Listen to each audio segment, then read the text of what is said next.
What's up, guys? Welcome to the Social Media Entrepreneurs Podcast, helping you become a full-time entrepreneur by leveraging modern-day social media growth strategies. I'm your host, Derek Videll, and today I am joined by Reagan Fry. He is the Director of Product over at Kajabi. If you aren't familiar with that website, you will be by the end of today's episode. It is an amazing website generator. Essentially, it's a lot of other things too, but a program a ton of coaches are using, and probably thousands of entrepreneurs that are already using this, and you've probably visited a ton of their sites. So we're going to talk about that. But I mean, this guy has had a hand in TikTok. He was part of the team that made the TikTok Creator Fund and other monetization features. So he's had a lot of behind the scenes looks that no one else that has ever come on this podcast has had. He's worked at Google, he's worked at Amazon, and today he's going to pull an Edward Snowden and just tell us everything that's going on at these companies. But we're going to get some really great info on the technical side of the creator economy and hear about where he thinks the creator economy is going. So a lot to cover today. Reagan, how you doing, my man? I'm doing great. Thank you so much for having me. Absolutely. Certainly a unique skill set that you bring to the table. And we're going to get started right off the bat and just get right into the goods here. So let's start with TikTok, and then we'll probably be talking about Kajabi a little bit later on this episode. But we just got done with speaking with a 270K TikTok account a couple episodes ago, and I'm posting over there too. So I know a lot of people have questions about it. So tell us what it was like to even get a job at TikTok. Like, what degree would someone need? What ambitions did you have? And just tell me, how did you even get involved with applying for the company to start with? Yeah, so it's kind of a serendipitous story. My manager that I worked with at Amazon joined TikTok as the head of product. And at the time I was at Google, and I was getting a beer with him in Seattle. And he told me that he was going to TikTok. And at the time I was like, that app with all the dancing and lip syncing like teens, why would you want to go there? And he really explained it to me in a way that was a real aha moment for me in terms of the potential and value of that platform, which was TikTok is short form video, but what it actually is the world's best recommendation and personalization product. That is the true value of TikTok. And when you understand that, you really understand the value and potential of this product. And that really made me want to join. And at the time, I think I was maybe the first or second product hire after the head of product in the US. And this was in the end of 2019. So the platform is really just starting to take off. And one of the things that I really thought about before I joined TikTok was doing research on short form video. I read a lot about Vine, and I asked myself the question, why is TikTok going to be successful where Vine failed? Why did Vine fail? What were some of the problems with that platform? And one of the problems was that they never really found a way to compensate or monetize or really help creators become successful on their platform and share in a lot of the success that platform had. And so people eventually just left. And when I joined TikTok, I asked, I didn't really have someone saying, hey, you need to go do this. It was more, hey, figure out what you need to be working on. And I asked, is anyone working on creator monetization? And they were like, no, not really. And I said, that sounds important. I'm going to focus on that. And so that's kind of how I started my journey at TikTok and became, the product lead for creator monetization products at TikTok. Are there some other products that you had in the incubator that didn't make it through for monetization? In what way do you mean? Like at TikTok? Yeah, were there some ideas that you were really passionate about, that you really like, some features that you really wanted to add on TikTok to help creators monetize that didn't get approved? Yeah, I think there were actually kind of a lot. I think I can talk about two that I wish would have been more successful. One is what we called the Jump program. So it was actually the ability to add what we call an anchor link, but it's essentially a link that would show up on your video in the For You feed. And that link would take you to, if you're an artist selling concert tickets, it would take you to I don't want to say Ticketmaster, but somewhere where you can buy tickets, or your Spring page where you can buy merch.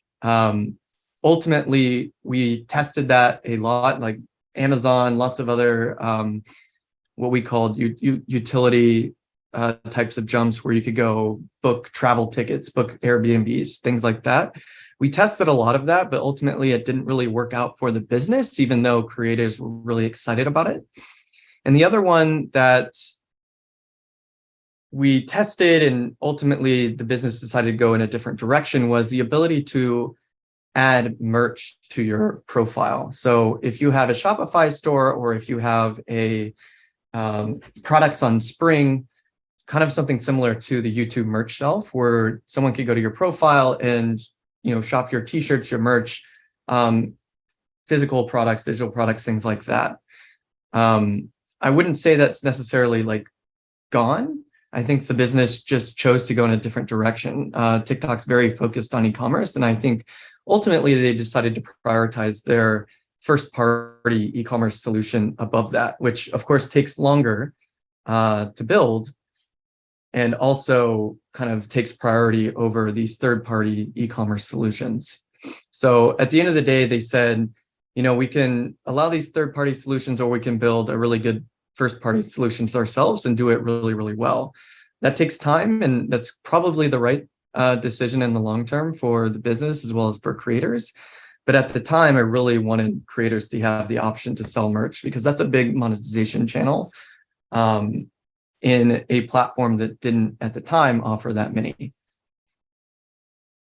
Is this first party solution, is that available now, or is that still something they're working on? I don't think I'm familiar with like a TikTok shop page. Yeah, so it is, to my understanding, and it's been a while, so there's been lots of development since then. TikTok moves really, really fast. To my understanding, they were testing it in, I think, Europe and Indonesia, so outside of the US. I think possibly recently they've begun limited testing in the US, but it's a very complicated feature, right? TikTok cares not only about the creators and merchants that are providing these, the ability to buy things off of their platform, but also about the user experience. So when you purchase something on TikTok, can you trust it? Is it going to be delivered? Are you going to get what you actually ordered? Those things are challenging, and they take a long time to get right. And so TikTok is doing the right thing by making sure that when the experience is available broadly, it is a really, really great experience. So it is definitely something that is being tested. There are probably some accounts, probably just merchants at this point right now, that have some form of TikTok shop, but I would expect that there's going to be a lot more availability coming very soon, since it is a high priority of TikTok. If you look at TikTok's sister app, Douyin in China, e-commerce is a huge part of that platform. And so they've been really successful there, and they're looking to emulate that success outside of Douyin and outside of China. How much do you use TikTok nowadays yourself? I use it almost every day. I think I have three kind of mental models of how I use it. One is just for entertainment. I love looking at cute videos of dogs that make me smile and laugh. One is I like history, so I get a lot of history video content that's really interesting to me, a lot of cool data stuff. And then one, I actually use it for work. I try to tailor my feed in terms of what it thinks I like around the creator economy, around technology, around things that are important for me in my professional career in order to continue learning. So I think TikTok for me is somewhere where I go to be entertained, but also to learn. I think you cut out there. You said number 3 was thirst traps. Not quite. Maybe professional thirst traps. Just messing with you. Yeah, I'm sure that you look at it through a totally different lens, knowing everything that you know about how the program, the algorithm works, and even just knowing people that probably still work at TikTok, right? Oh yeah, I have a bunch of colleagues that still work there. One of the things that I loved working about TikTok is everyone that I worked with was incredibly smart, incredibly ambitious, incredibly passionate. They were a really, really good group of folks, and they really care about the product and making the product better and more useful to have a positive impact on people's everyday lives. And, it was a very diverse group of coworkers. I had people in the US, I had people in China, I had people in Europe, all over the world. And so it was a really, really neat experience. And I'm very thankful to have had that experience, to work with such wonderful people. I still talk to a lot of them today. We still talk about, challenges that we're having, things that would, ideas that we have, how to approach them. And so, it's people that I still keep in touch with for sure. Was this at headquarters? It's in the US, I take it, right? The headquarters Correct. you were at? Okay. So most people were based in Los Angeles. There's a lot of engineering based in the Bay Area. But when I started, I moved to Los Angeles, and they're like, oh, all our engineers are in the Bay Area. We need you to move up there. And I was like, one, it's a pandemic, so I'm not moving anywhere because there's no office to go to. And two, I just moved down here and then you decided, so sorry, no, I'm not moving for now. But yeah, generally Los Angeles, Bay Area, and then a lot of colleagues based in Beijing and Shanghai, as well as London. If an app were to come around and, I guess beat TikTok isn't the right word, because TikTok doesn't really beat Instagram. It finds its way into the social media landscape. TikTok is the last big player, the last big player in the social media space. What do you predict would have to come around to really, find its own niche? Are we going to like VR social media after, or have you had any theories about this? Oh man, that is a great question. And it's something that I've thought about a lot. If we talk about the difference between VR and AR, I really think the future of broad adoption is in AR experiences. AR experiences you can use with your phone. There's no extra things that you need to buy. VR right now is like very expensive. It's not something that has really found its niche outside of maybe gaming, some gaming concepts, but outside of that, there's no use case where everyone's like, oh, I have to use this. It really improves my everyday life. It really, like, I need to use this. I'm going to use this every day, right? So I think right now it's something that is used within your phone. And then I think the other component that's outside of like kind of a technology space is there's a lot of startups and social that are doing more hyper local types of implementations that are really interesting and more kind of authentic. I think I can't remember of the name of this this app that launched recently. I think it's like What Now or something like that, where in a certain period of time, everyone just kind of posts what they're doing at that particular period of time. That became very, very popular. And I think there's something to that, something to social connection and hyperlocal connection that hasn't really been solved yet. I think social media kind of started that way and then kind of went to a more broader application of connecting people all over the world, which is great. But I think a reversion to a mix of hyperlocal connection and true connection between individuals is probably something that we're going to see in the future. I also think that technology is getting to a place where there's going to be a lot, like language and borders and things like that are going to be less of a barrier than they are today. There's a lot of really, really cool technology that, can help eliminate those boundaries. If you look at a country like maybe Rwanda or Nigeria or Indonesia or Vietnam, for example, they might not have as much educational content about learning how to code, learning how to cook, learning how to, education things that we get here for free, but there's not a lot of content creators that create that for free in those countries. And so they don't have access to that content. But when language is not a barrier, it's a really cool thing because everyone has access to everything that's been created and all the knowledge that's being shared and all the value that's being shared. And I think that's a really, really cool thing. And TikTok, to their credit, is very focused on removing those barriers. So I think we're going to start to see a mix of kind of globalized content as well as hyper localized. And what that looks like, how that might look like together, is kind of anyone's guess. But I'm very excited to see those types of things. Do you feel like people are yearning for more personalized connections, even to the point where they are interacting with other users on a first name, last name basis? Or do they almost like to rather engage with people that have these, ambiguous screen names, and they can kind of hide behind their own? Or do you feel like social media is more just like, as you were kind of talking about, like in the early days, Facebook and MySpace were more for connecting with your friends, a place to hang out with your friends after school online, no parents are there.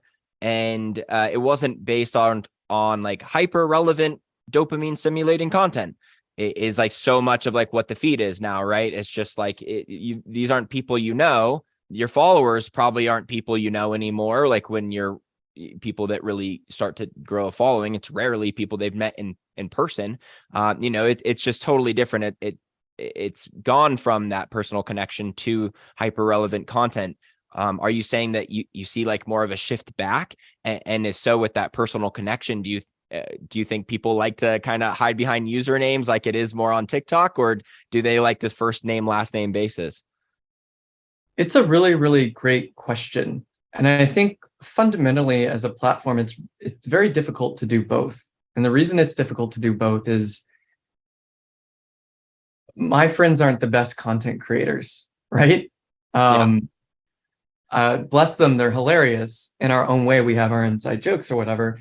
But if they make videos, like it's hit or miss, I don't really care what you ate last night, that type of thing, right? So if you're really, really good content about artificial intelligence, probably my friends are not going to be providing the content that I need there.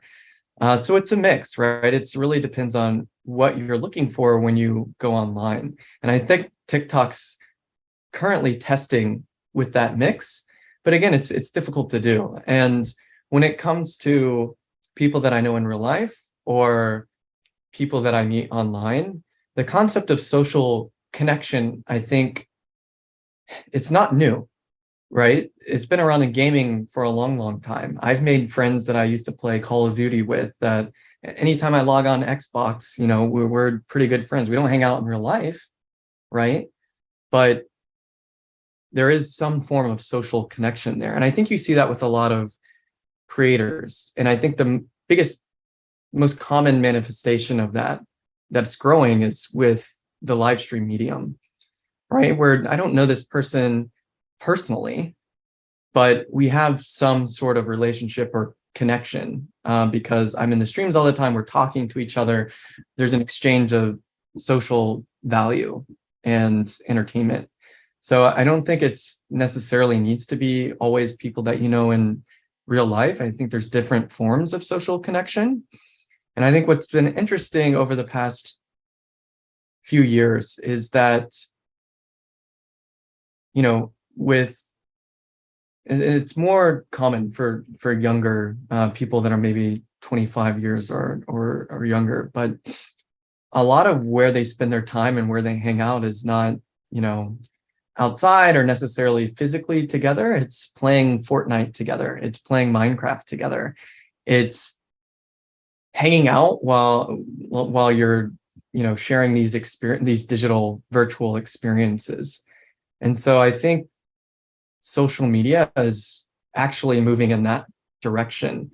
When you talk about social connection with people that you know in real life, what's something that we're doing together?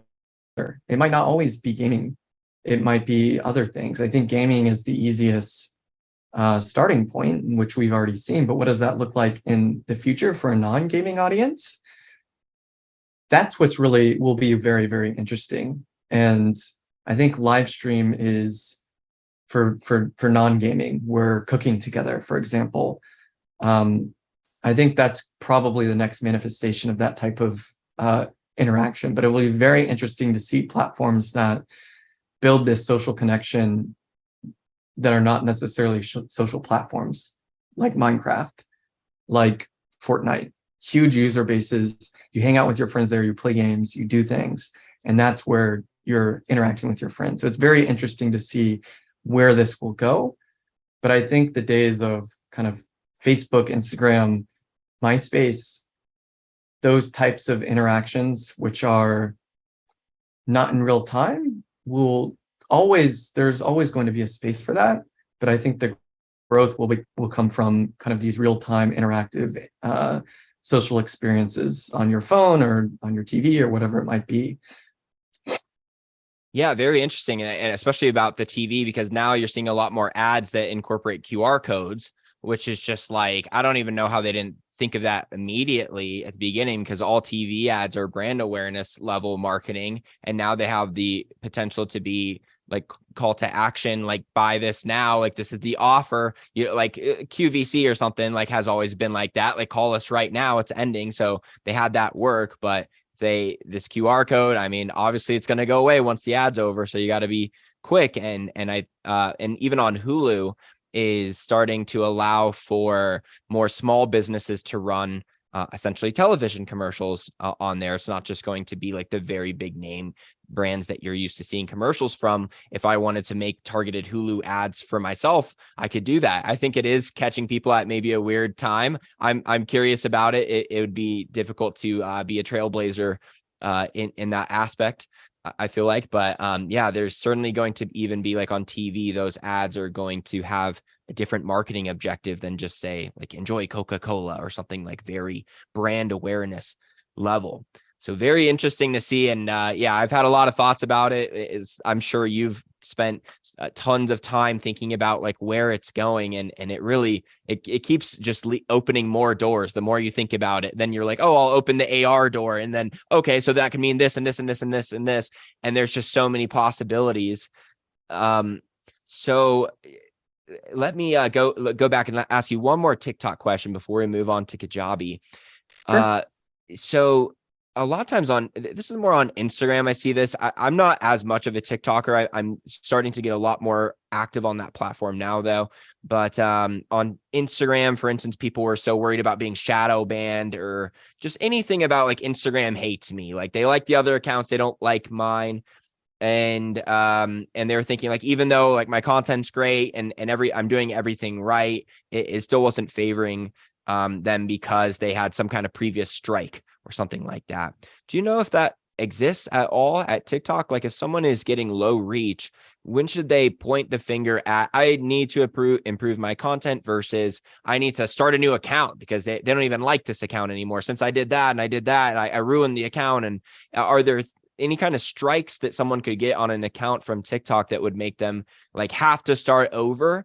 Or is it really just always an issue of better content? So I think there's two things to think about when you're seeing lower views.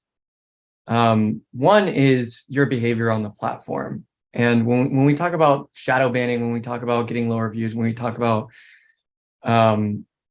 deprioritizing your content, if you are not playing by the rules, like if you're getting dinged for sexually suggestive content, homophobia, racism, the platform's going to catch that and ding you for it. And ultimately, it's so important to have TikTok be a safe platform. There's a lot of younger people on it. And as we've seen throughout the last 3 years, like misinformation, safety on these platforms, that's paramount. And it's a really, really challenging thing to solve. And we as stewards of these platforms take it very, very seriously.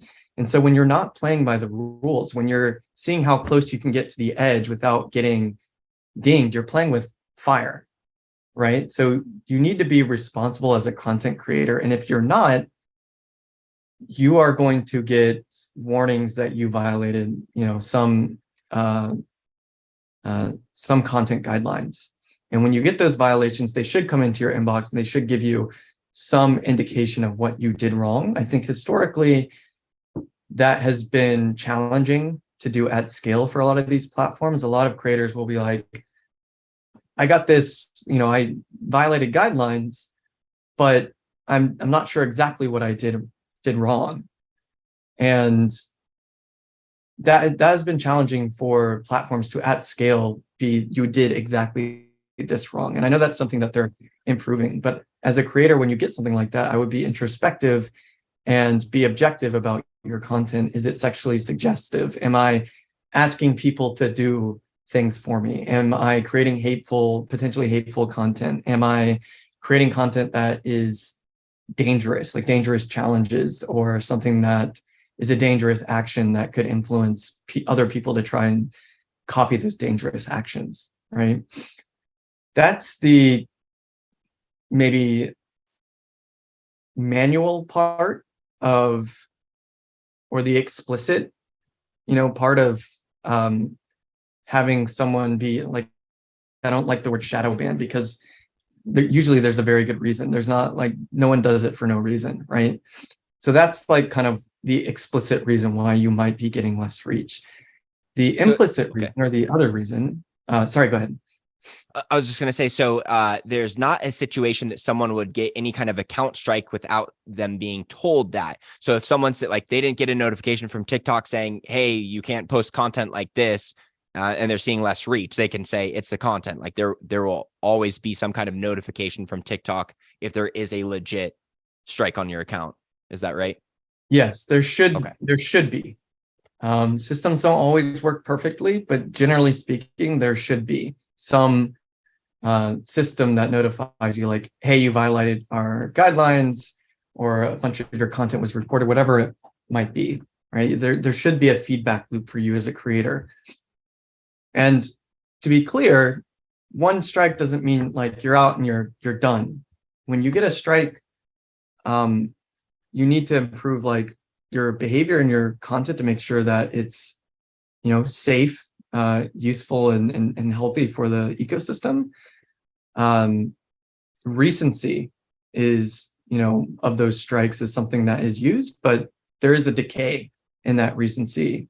So if you play by the rules, that strike doesn't exist, forever and affect you forever, right? Cool. Okay. The other part of it is there are always algorithmic changes going on, right? If you think about TikTok as a content ecosystem and a two-sided marketplace, a marketplace might say, hey, I need more of this type of content because, for whatever reason, we have a low content supply of this type of content, and we have a high content supply of this other more common type of content. And we might make an algorithmic change to say, hey, we need more of this type of content because this is what our users want and it's missing. And if we give users or our viewers content that they want, they're more likely to stay on the platform, right? So in some parts, it's the uniqueness of your content. In some parts, it's the type of content that you create, how often you create it, how engaged you are with your audience on the platform. Are you answering comments, etc.? Everything that a content creator like generally kind of implicitly knows. But there's always going to be changes. And I think what you as a content creator need to understand is that TikTok is a business. They're at times going to prioritize content that is more fresh and recent because of current events. They're going to prioritize content that includes e-commerce because e-commerce is a big thing for TikTok. They're going to prioritize woodworking content because there's a lot of people that want woodworking content and we don't have enough of it, right? So those are the types of changes. So as a creator, in a world where things are algorithmically driven, I think what you need to do is try and make sure that your content is unique. You're keeping up with trending hashtags, finding a way to stay relevant within your lane. Like, you don't have to go create woodworking content, of course, if that's not your niche, right? But find other ways to stay relevant and provide value to your audience. If you're creating the same type of video, there's not that much difference in the type of video that you're creating, and they're not that unique, chances are that there's a lot of other people creating that type of content, and you're competing with 2 million other creators creating the exact same type of content for a finite or fixed number of eyeballs, right? And that's the kind of the game that you're playing. So you need to think about your creation as almost like a business. You need to think like a CEO, where is my audience? Who are they? How can I provide the most value to them? And how can I stay relevant to this audience? So at the end of the day, it's about learning your audience. And I hate to say, think like a business to people that are creative, but you kind of do need to think like a business. And when I say think like a business, think like a product manager is, who is your audience? What are their wants and needs? And how can you provide value for them? That's what I mean. And that just shouldn't necessarily take away from your creative process. But when you want to distribute your content, you really need to know your audience and what they like and don't like, and really engage with them. That's part of it, right? If you just post videos out into the ether and expect them to get engagement, you might hit a home run once, but it's lots of people do that. They find success once and then it tapers off and they're like, now what, right? You go viral for doing a trend just because you're the one that caught for whatever reason, but then everyone's still hopping on that trend. And if you just keep trying to copy all the trends and then just do your version of it, which is a common thing to do in businesses, where you're like, all right, let me just find a trending audio and then let me cram my business, like whatever message I have that could like work with this audio, I'll cram it in there.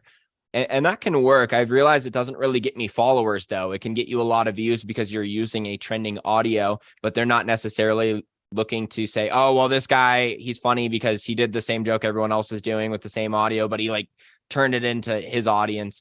Or like he's got really good facial expressions. Like that kind of is like one of the ways to like set yourself apart. You're just like a really good actor. But that is not necessarily what a lot of people are looking to be known for their businesses. Like, oh, they're just really good at acting on their reels. And recently I've started posting content that is just a lot more true reflection of myself and me just saying, what is the highest value that I can possibly provide, and whatever format that is what I'm doing. So I like what you said there about just like knowing your audience and providing them that value. When you're not getting results, it really is you're doing something basic wrong. And we can make business complicated, and we can talk about like, this is exactly how many hashtags and like what time to post and little things like that. But these are all just 1% little tweaks. Like if you don't have the core of the understanding your audience and creating just like, how can I be the absolute most helpful to them? You can check out my account for anyone who's kind of like curious, like to see an example, like Social Bamboo with an underscore at the end. You can see some of my recent reels. You can watch those, and maybe they're 50 seconds long and you're not looking for a 50-second reel, but you'll sure as hell learn something if you watch it. But you can watch my 8-second, acting of me doing an audio, and like they have way more views and likes, but it's just like, you're not going to learn anything from it. So I just had to say, all right, I'm done playing this just trend game after a while. And really, the people who really crush it on any social media platform have found their unique way of creating content, which by default can't be, copied from someone. So there is a point that you have to find your own path. So I'm curious. And I love that you bring up this idea of, I'm not chasing views, I'm chasing an audience. Right? Is my content valuable enough for someone to follow and want more of that content? I could watch a bunch of videos in my feed and hilarious. It doesn't necessarily mean I want to follow that person because the value is limited. There's plenty of other dog videos out there, right? That are just as hilarious or cute or whatever. And I think it's a misconception that the most successful creators have the largest audiences. Of course, those are the people that we always hear about, right? But they are an exception rather than the norm. I think the norm is people that might have a smaller following, but they've really found their niche and their audience is super engaged. And actually, those are the content creators, that are not celebrity content creators. That's maybe a separate category. When you're thinking about monetization, the most successful content creators that are not, social media celebrities are those that have found their audience and found their niche and have really a rapport with their audience. Their audience trusts them, and they'll sell online courses about what it is that they do. They teach, they can recommend products, people trust them. They get brand deals because their audience actually trusts that this person's not going to do a brand deal just because they really like this product. So I think a lot of people that are really successful, and a lot of companies have figured this out, by the way. A lot of companies and startups in the creator economy chase these big creators with these tons of followers, but they eventually need to pivot and go under and chase creators that have smaller audiences but are highly engaged audiences and have a very specific value proposition and niche that they fill. Those are the creators that are actually very successful, but they fly under the radar. They don't get the headlines as much. But those are actually people that are making hundreds of thousands, millions of dollars a year, just because they provide so much value and they know their audience so well, and they know how to provide value to that audience.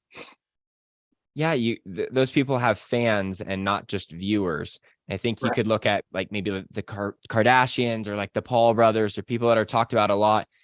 Like I don't feel like they have a lot of like really true fans. They do because of such quantity that they have, but like percentage wise of like how many just viewers they have, like, well, I'll even know what's going on with Kim. I don't care about Kim Kardashian, obviously, but like, hey, if she's on the news, like I'll be like, oh, it's a celebrity, like we're supposed to pay attention to her. Like I'm curious enough, like I'm a viewer. Like there's a lot of attention there, but there's not a lot of like loyalty there.